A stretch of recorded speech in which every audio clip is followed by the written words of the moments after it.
ప్రాచీన భారతీయ సమాజంలో వృత్తి నిర్మిత కుల వ్యవస్థ కీలకంగా ఏర్పడింది. సమాజంలో ప్రతి ఒక్క వర్గానికి ఒక ప్రత్యేక పని, ప్రత్యేక బాధ్యత ఉండేది.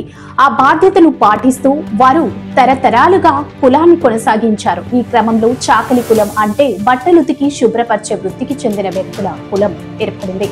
చాకళ్ళు మన గ్రామీణ జీవన శైలిలో ఒక ప్రత్యేక స్థానం సంపాదించిన వారు. వారి సేవలు లేకపోతే ఒక గ్రామం పూర్తి కాదని నమ్మకం ఉంది. అయితే ఈ కులం ఎలా ఏర్పడింది, దాని మూలం ఎక్కడుంది అనే విషయంపై ప్రజల మధ్య ఒక ప్రాచీన జానపద విశ్వాసం ఉంది. ఒకనాటి రాజ్యంలో ప్రజలు బట్టలు శుభ్రంగా ఉతకలేక అపవిత్రత వల్ల అనేక రోగాలు వ్యాపించాయి. ప్రజల దుస్తులపై గందరగోళం నెలకొంది.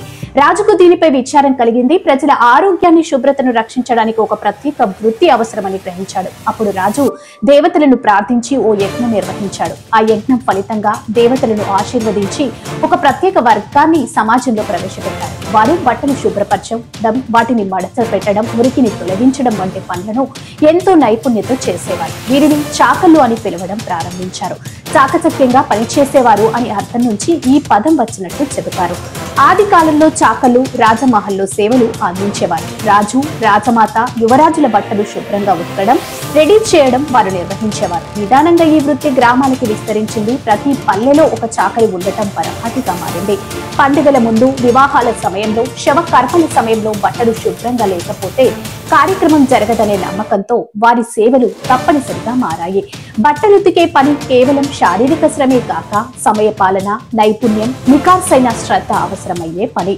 చాకళ్ళు సాధారణంగా గ్రామాల చివరనున్న కాలనీలో నివసించేవారు. అయితే వారు ప్రతిరోజు ప్రతి ఇంటికి వెళ్లి బట్టలు సేకరించి తాగునీటి బావుల వద్ద బట్టలు కొట్టి శుభ్రపరిచి ఆపై చల్లగా ఎండబెట్టి తిరిగి మడిచి ఇంటికి చేర్చేవారు. మగ్గపు బట్టలు, ఖాదీ బట్టలు, పురాతన నూలు దుస్తులు, ప్రతి ఇంటికి వేరువేరు టెక్నిక్ ఉండేది.